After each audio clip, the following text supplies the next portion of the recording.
আজকে বানাবো পালং আর বেসন দিয়ে গাট্টেকে সবজি। গাট্টে বানিয়ে এগুলাকে সিদ্ধ হতে জলে বসিয়ে দিয়েছি।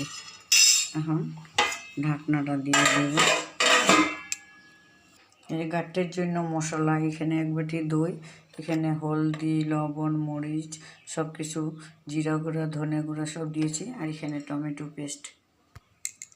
গাট্টেগুলো রেডি। এখন আমি ছোট ছোট সাইজে পিস করে নেব। সিদ্ধ হয়ে গেছে, পিস করে